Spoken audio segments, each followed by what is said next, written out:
Welcome to the deep dive. We've got a really fascinating one for you today. We really do. Because we are looking at something that fundamentally challenges how we think about the money in our pockets, or I guess the money on our phones. Right. We're looking at the unexpected collision of traditional community banking and cryptocurrency. Which for a long time felt like two entirely separate worlds. Oh, completely. You had your local credit union on Main Street. The place with the stale coffee in the lobby. Exactly, where you got your first car loan. And then, way on the other side of the spectrum, you had the digital hyper-volatile space of crypto. The Wild West. Right. But what if those two worlds didn't just meet, but completely merged at an infrastructure level? That's the core of what we're looking at today. It is. We are unpacking a stack of sources, primarily a really detailed analytical breakdown from the Metallicus community. It was published on March 3, 2026. Written by Echo. Yes, exactly. Yeah. And it details a massive technological leap by a seemingly traditional institution, St. Cloud Credit Union. A local credit union in Minnesota. Right. And our mission for this deep dive is to unpack how this $425 million credit union didn't just add like a flashy crypto widget to their mobile app. They executed a fundamental upgrade to the very plumbing of traditional finance. It's a profound shift. It really is a profound shift in the architecture of money. Mm-hmm. And before we really get into the weeds of how they did this, I want to ask you, the listener, to do something for me. Okay, what's that? I want you to completely set aside the common narratives you've probably heard over the last decade. Oh, one's about crypto replacing banks. Exactly. Forget the idea of traditional finance being utterly dismantled by a rogue technological movement. Right. Instead, as we go through this, focus on how banks are secretly and very effectively upgrading themselves from the inside out. They aren't fighting the technology anymore. They're co-opting it. Okay, let's unpack this, because the event that kicked this whole conversation off seems, on the surface, relatively straightforward. Just a headline. Yeah, exactly. On Monday, March 2, 2026, the headline dropped. St. Cloud Credit Union is launching a digital asset vault to custody Bitcoin. Which is interesting on its own.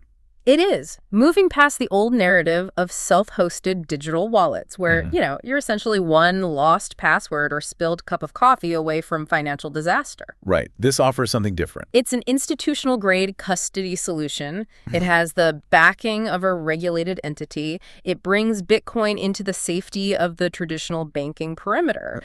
But according to the research we're looking at today, if you stop at that headline, you are entirely missing the bigger play. Completely mailing it. What's fascinating here is how the analysis immediately pivots away from the shiny object of Bitcoin custody. The lockbox. Right. The core argument is that holding Bitcoin is just the surface event. The real story, the much more significant structural change, is what is happening right beneath that headline. They aren't just holding digital assets. They are actively creating them. Here's where it gets really interesting. The source material details that this is the exact same institution launching the first U.S. credit union-issued stablecoin. Called SCLDUSD. Right, SCLDUSD. Let that sink in for a second for everyone listening. A local $425 million community credit union in Minnesota is minting its own digital dollars. It's a massive leap from just acting as a digital lockbox. It's huge. But my immediate question when I read this was, how does that even work on the back end? The infrastructure. Yeah. Why not just launch this on a massive established network like Ethereum? That is exactly the right question to ask. And it gets to the heart of why this specific rollout is so groundbreaking. Okay. This stablecoin, CLDUSD, is built with Metallicus on the Metal blockchain alongside the XPR network. Not Ethereum. Definitely not Ethereum. If they had launched on a public permissionless chain like that, they would run into a wall of regulatory and operational nightmares. Like what? Well, you have unpredictable gas fees. You have the risk of front-running by bots. And most importantly, a complete lack of inherent identity verification at the protocol level. Oh, right. Anyone can use Ethereum? Exactly. But the Metal blockchain represents a foundational Layer 0 and Layer 1 architecture designed specifically for institutional compliance. So it's purpose-built for banks. Purpose-built.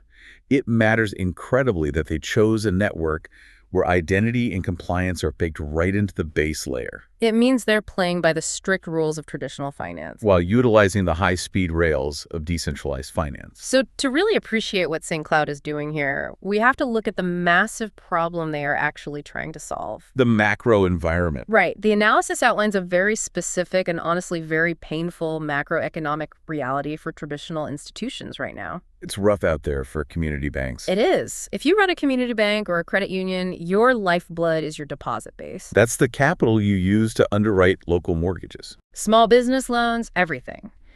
But lately, these institutions are watching those deposits constantly flee. The liquidity drain. Exactly. A member gets their paycheck and immediately wires a percentage of it out to a platform like Coinbase. Or moves it into a stablecoin, living entirely off-platform. Totally disconnected from the local bank's ecosystem. It's an existential crisis for them. For years, traditional institutions have suffered from fintech companies and crypto exchanges essentially siphoning off their capital. Just bleeding deposits. When that money leaves the credit union, the institution loses the capital to lend.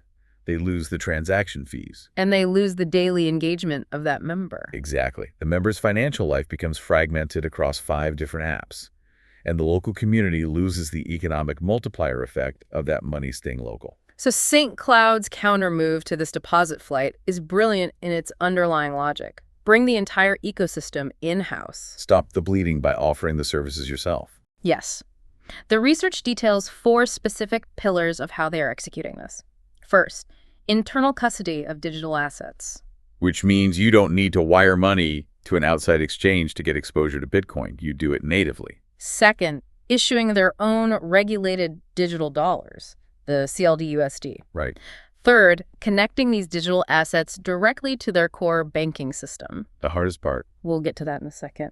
And fourth, operating on a strictly BSA, AML, and KYC compliant blockchain stack. That third pillar, though, the core integration, is arguably the most technically impressive part of this whole endeavor. I was just going to say, I have to play devil's advocate here for a minute. Go for it. The source material paints a very clean, logical picture of this transition. But integrating a blockchain into a legacy credit union's core system. Can't be as easy as flipping a switch. Not at all. I mean, we are talking about traditional banking cores. Yeah. Systems like Fiserv or Jack Henry that often rely on batch processing overnight. Right. What kind of friction does this actually create behind the scenes when you try to plug a 247 real-time blockchain into a decades-old mainframe? You are hitting on the exact friction point that has kept most banks completely out of this space until now. It has to be a nightmare. It is a monumental engineering hurdle. Legacy core systems update ledgers at very specific times of the day. Usually midnight or something. Right. But a blockchain settles instantly, constantly, every second of every day. So how do they talk to each other? To integrate the two, you have to build an API middleware that can translate the real-time finality of a blockchain transaction into a language the legacy core can understand. And reconcile without breaking the bank's daily accounting. Exactly. It requires massive overhauls in how a bank manages its intraday liquidity between fiat reserves and minted stablecoins. It is absolutely not plug and play. It must require rigorous, constant auditing. Which brings us perfectly to the fourth pillar, the compliance stack. Right. Operating on a strictly BSA, AML, and KYC compliance stack. This is a real differentiator here. It's what allows them to bridge this massive technological gap without running afoul of regulators. And for you listening, we aren't just throwing these acronyms around lightly. BSA is the Bank Secrecy Act. And AML is anti-money laundering. These regulations are the strict moats of the U.S. financial system. By using a blockchain architecture that natively supports these compliance checks, St. Cloud doesn't have to choose between innovation and legality. They get both. They are proving to the OCC and FinCEN that they can track the provenance of these digital dollars just as effectively as physical cash. If we connect this to the bigger picture, this is where the conversation shifts from theoretical technology and regulatory frameworks into what the analysis calls real utility. Real utility, I love that term. It moves the industry completely beyond the speculative phase. No more just holding a token and hoping the price goes to the moon. Exactly. It becomes about how money actually moves through a local economy and the massive inefficiencies this technology eliminates. Yes, let's look at the specific practical applications detailed in the research, because these are the use cases that drastically change everyday finance for you and me. The real-world impact. So if I'm a local coffee shop in St. Cloud, how does this actually change my day-to-day operations? The first utility mentioned is merchant payouts moving on-chain. This is a tremendous operational upgrade for any business owner. Walk us through it.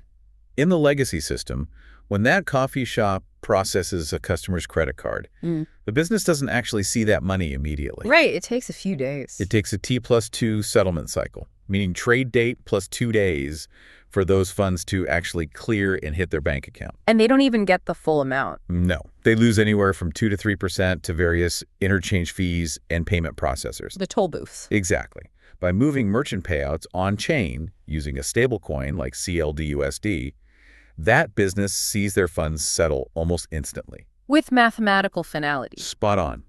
It unlocks working capital that used to be just trapped in transit. And if they are bypassing card networks entirely, what does that infrastructure actually look like for the end user? The customer buying the coffee. Right. Because the next use case the source highlights is member-to-member transfers.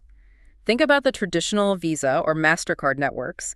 They act as massive toll booths on the financial highway. Huge toll booths. Every time you swipe a card to pay a friend or buy something at that coffee shop, those networks take a cut.